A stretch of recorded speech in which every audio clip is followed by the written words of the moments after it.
Right, another afternoon at the workshop and more on the Merc. As you'd have saw the other day, I've welded it up, painted it up, and now it's acceptable. Not a mint car, but it's good enough for what I'm doing. And it's mostly a pile of bits over there. I should tidy that up.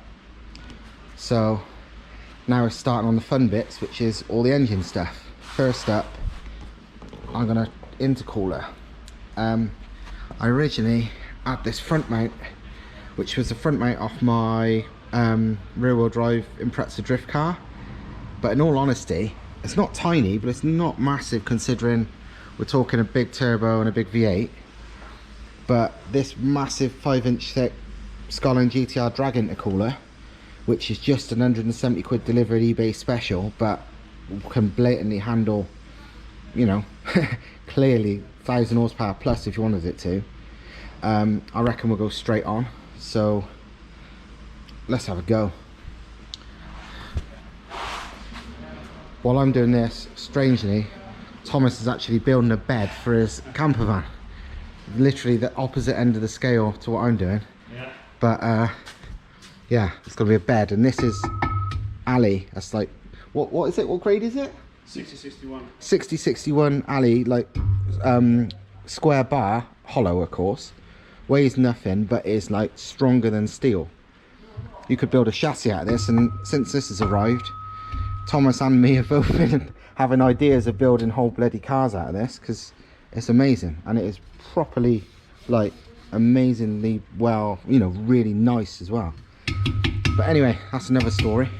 Oh, by the way, this is the inside of the crazy Renault 4x4 super turbo diesel now, all nicely trimmed and almost like factory looking now, getting there. A few little bits to go.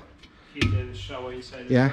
Oh, and the shower inside the door. I think I mentioned it on the last one, I can't remember, but it runs off the little diesel heater, and this is what's it, the EGR cooler, isn't it? Yeah, yeah.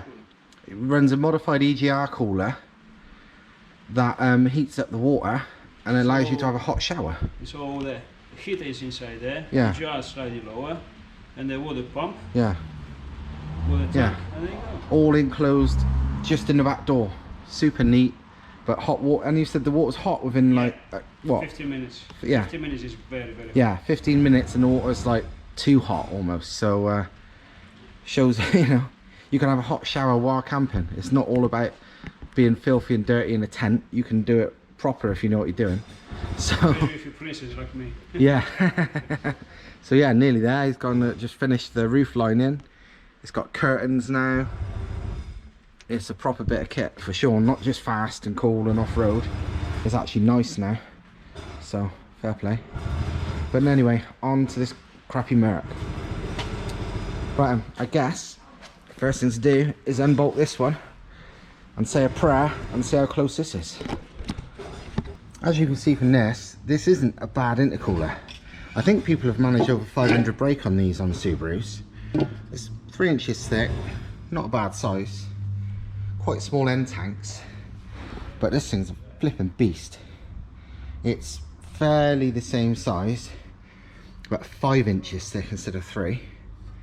I might need to do a bit more chopping on this front crash bar, but honestly not much, especially since this car's not going to be running really low, so this probably won't have to cut any more of this. I hope not anyway.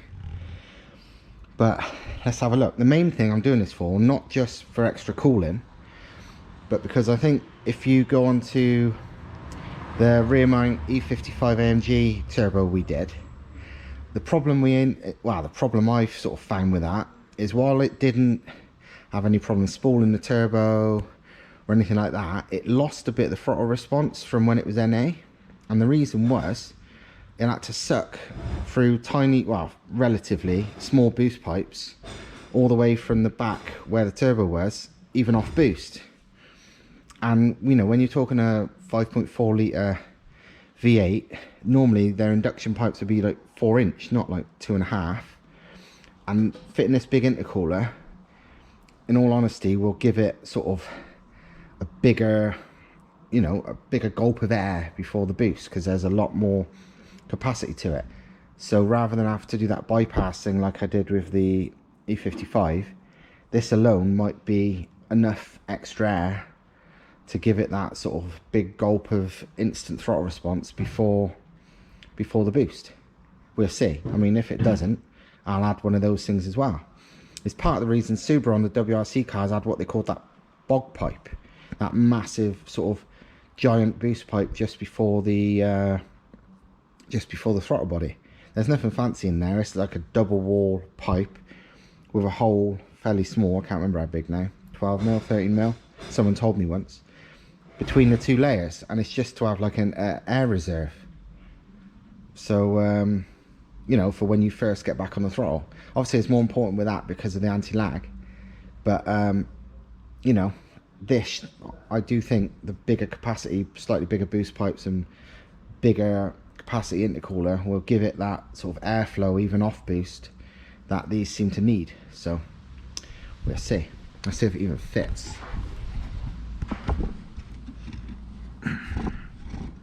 Right, so this fitted.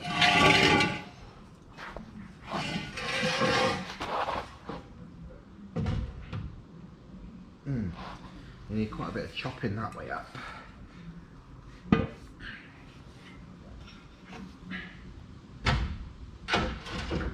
But not too much none that way up. Fuck yes. So it needs fitting upside down, but apart from that, nothing. Let's stand it on something. Well, I think the correct word would be fuck yeah.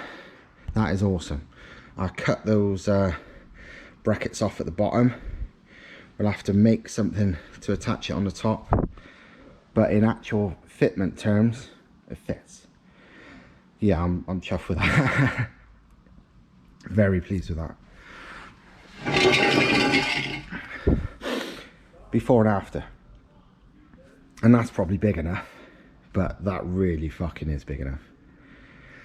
Good times. Now we just got to figure out how to do the rest. I think I'll turn the camera off for now because I can't think what the hell I'm going to do.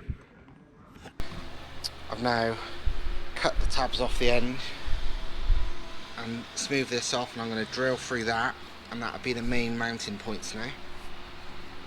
Another little thing we always say about, well, most people like to say about Chinese stuff being shit.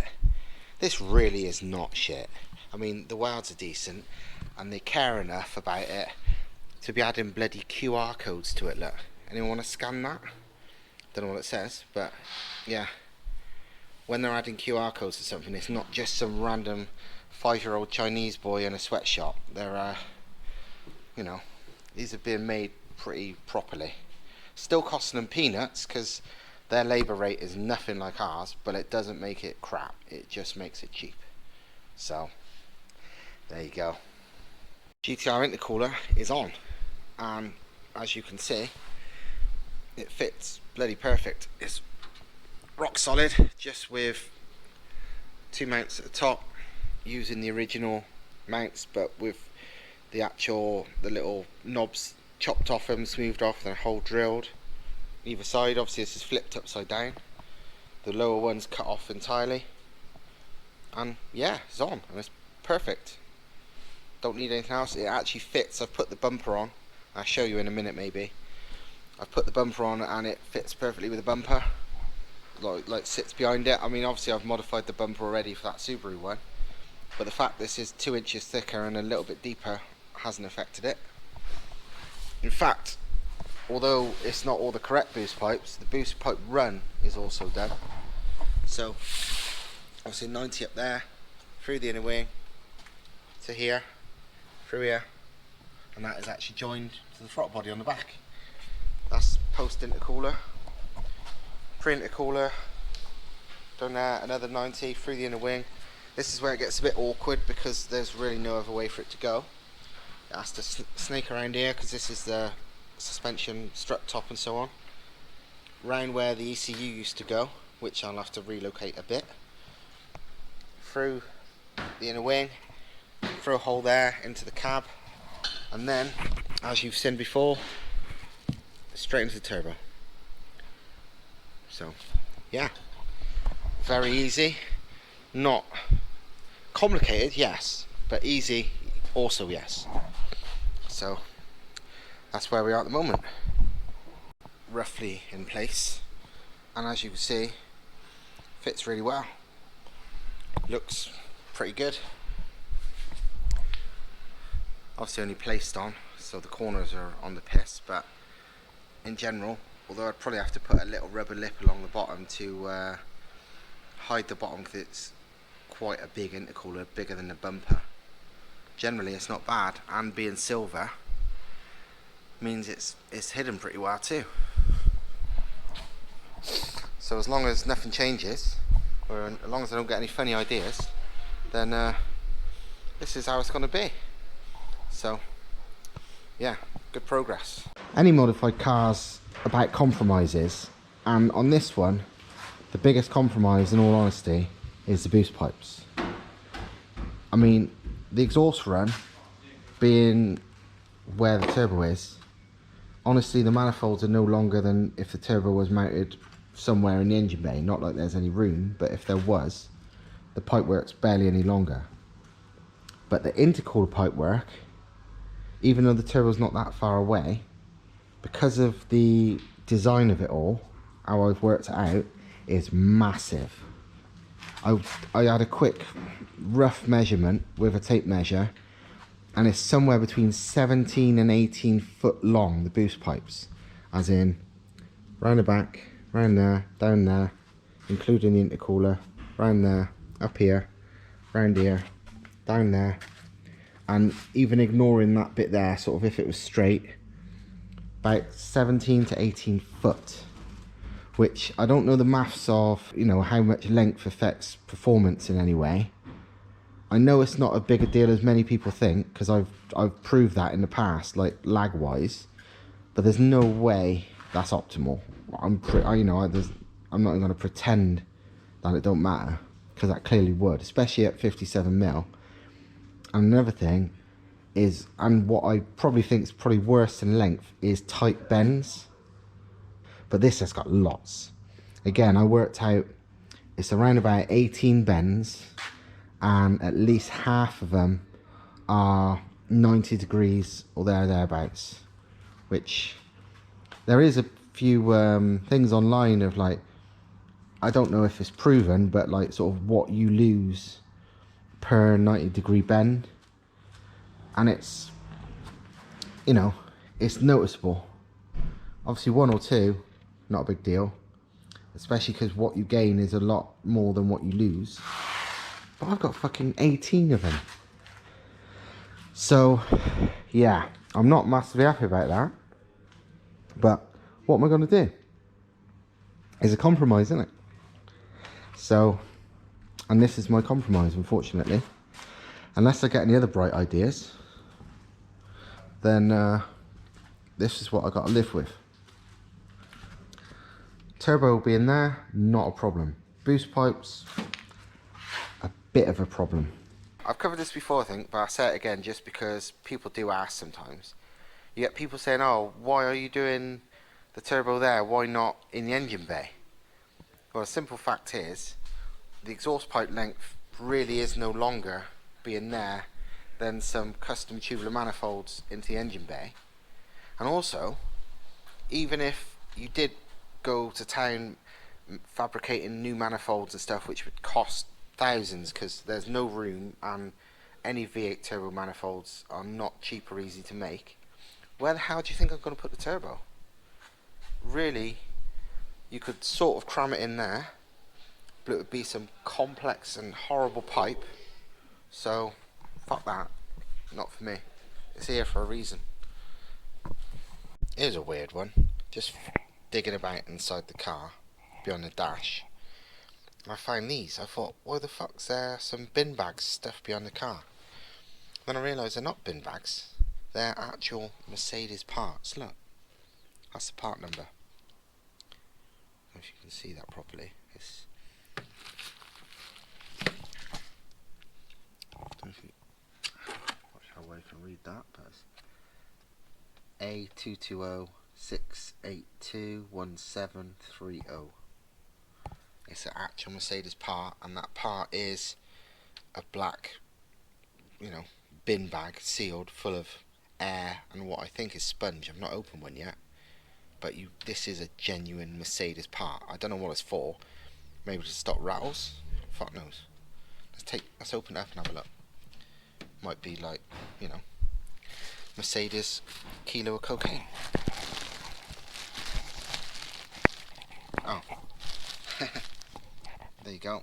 Genuine Mercedes part, which is basically ripped up shit. Looks like a mouse has got in it. And that's a Mercedes part. Looks like they get all their old scraps off the floor and fill these bags with them and then stash them behind your dash in Mercs. So yeah, if you want to buy a bag full of shit from Mercedes, again, that's the part number for a bag of crap. Wonder how much that costs for Mercedes. Might ring them up, ask for some. But it's the first time anyone's actually tried to buy some of this fucking rubbish.